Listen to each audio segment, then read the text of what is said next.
Now we are going to discuss this question. An elevator that has mass of 1000 kg is carrying passenger having combined mass 500 kg and a friction force act on it which is 5000 Newton.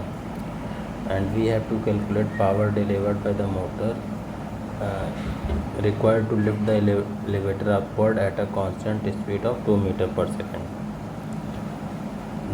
To find power delivered by the motor required to lift the elevator upwards at a constant speed, we first need to calculate total force. ठीक है, हमें find करना है पहले total force कितना होगा.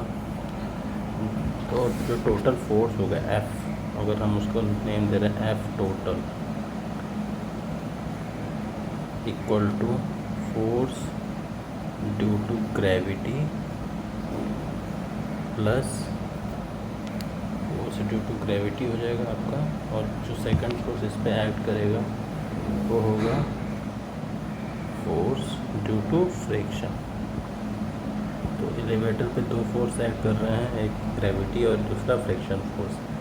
Gravity force आपको find करने के लिए क्या करना पड़ेगा, mass of elevator ME and plus mass of passenger into G plus force due to friction total.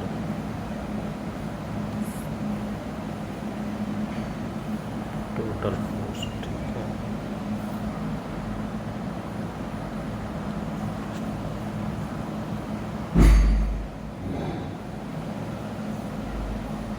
जो क्वेश्चन में गिवन है मास ऑफ एलिवेटर जो हमारे पास वो है 1000 kilogram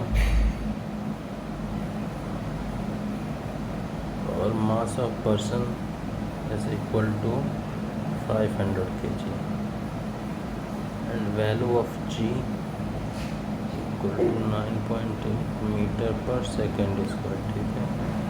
and force due to friction is equal to 5000 Newton. Substituting these values, get total force F total equal to mass of elevator 1000 plus 500 into 9.8. ठीक है, plus 5000 Newton.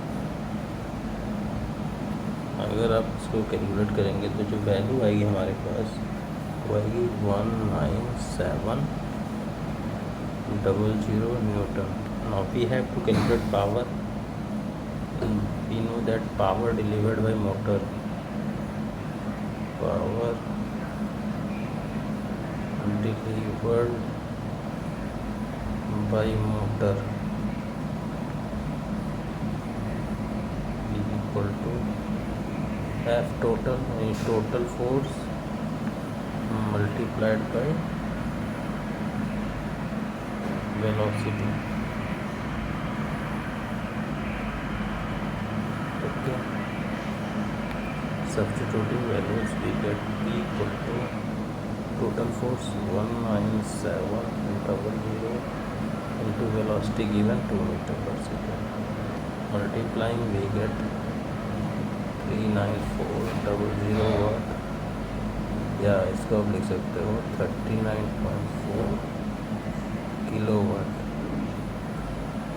Which is equal to जो बराबर होगा